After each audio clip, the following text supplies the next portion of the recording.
For 7 years, every major decision I made revolved around one thing: my sister's medical degree. I didn't move cities when I had the chance. I didn't switch careers when offers came. I didn't even think about marriage seriously, because every calculation in my head ended the same way: tuition, books, exam fees, housing, clinical rotations, licensing prep. My life became a spreadsheet, and her name was written across every row. People like to imagine sacrifice as something dramatic, like giving up a dream in one bold moment. In reality, it's quieter. It's choosing the cheaper apartment every year. It's saying maybe later to vacations. It's pretending you're fine when friends buy homes and you're still counting groceries. It's waking up at 3 a.m. with anxiety because a payment deadline is coming and your savings look thinner than they should. My sister, Leela, never asked me outright. She didn't have to. When our parents died within 18 months of each other, the responsibility just settled on me. I was the older one, the responsible one, the one who had already dropped out of graduate school to work full-time. "Just until she finishes," my aunt said at the funeral, squeezing my hand like it was a contract. "You're such a good sibling," relatives told me, nodding with approval they didn't have to earn. "Family takes care of family," my grandfather repeated whenever money came up. So I did. At first it was small, helping with rent, paying for textbooks. Then came tuition increases, exam retakes, prep courses she absolutely needed. By year 3, my entire paycheck was a relay race. Money came in, money went out. I lived in a constant state of barely managing. Leela, meanwhile, became someone else. She started introducing herself as a future surgeon. She stopped calling me to talk and only texted when something was due. When I tried to set boundaries, she'd sigh like I was exhausting. "You don't understand how stressful med school is," she'd say. "No," I'd answer, "I don't, but I understand overdraft fees." She never laughed at that. By the time she graduated, the total amount I had paid, directly and indirectly, was more than I'd ever earned for myself. 7 years of sacrifice distilled into a ceremony where I sat in the audience, clapping while she crossed the stage in a pristine white coat. She didn't look at me. Afterward, people congratulated her. They shook her hand. They told her how proud they were. I stood off to the side, holding a cheap bouquet I'd bought last minute, feeling like an unpaid assistant at my own life. That night, she finally hugged me. "See," she said. "It all worked out." I wanted to believe her. For a few months, things were quiet. She started her residency. I started breathing again. For the first time in years, my bank account wasn't in survival mode. I let myself imagine a future that wasn't just recovery. Then my grandfather died. He was old school, the kind of man who believed in handwritten ledgers and iron rules. He had built his cabin with his own hands decades ago and treated it like a sacred place.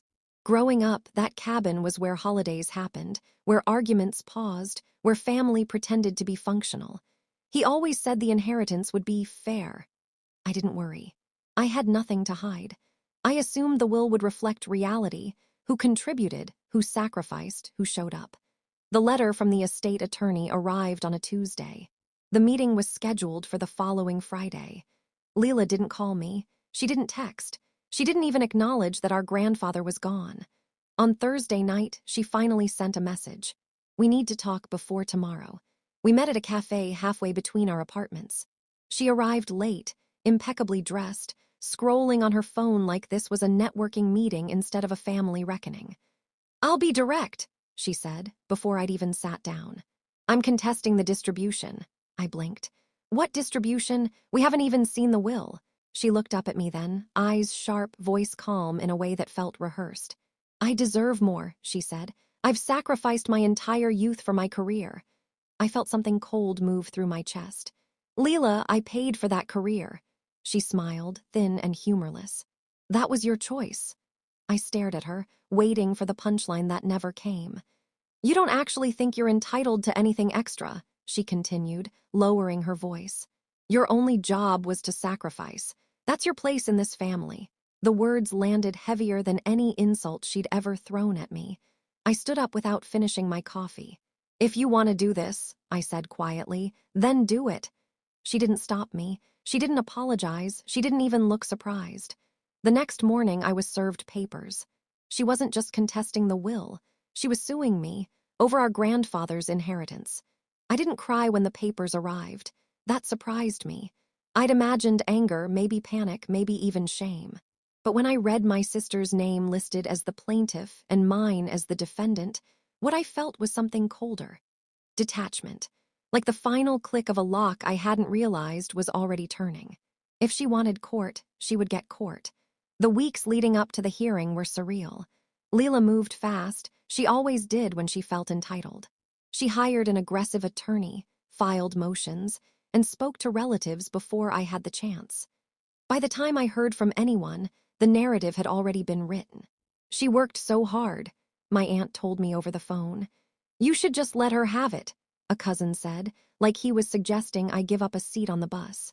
You've always been the strong one, another relative added, which somehow translated to you can afford to lose. No one asked how much I'd paid. No one asked what 7 years had cost me. No one asked why a medical doctor was suing the person who funded her education. Leela, meanwhile, acted like this was a formality. She posted smiling photos from the hospital. She attended family gatherings without me. When we crossed paths once at the grocery store, she nodded politely, like we were distant coworkers. You don't need to make this ugly, she said as we stood in line. You already did, I replied. She didn't respond.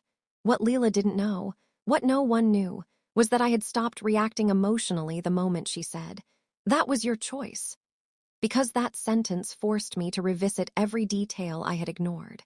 Every receipt, every transfer, every email, every promise made in passing and repeated enough times to feel permanent. I hadn't just paid out of love. I had paid because my grandfather insisted on keeping things balanced. Whenever I worried aloud, he'd reassure me. Don't worry, he'd say. Everything is written down. At the time, I thought he meant values, morals, family obligations. I was wrong.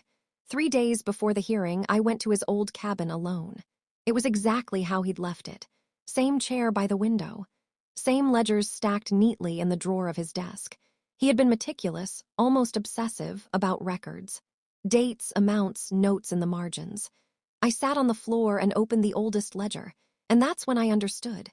For 7 years, my grandfather had been watching, not interfering, not correcting, just observing. Every time I transferred money to Leela, he had logged it. Every tuition payment, every housing deposit, every emergency expense.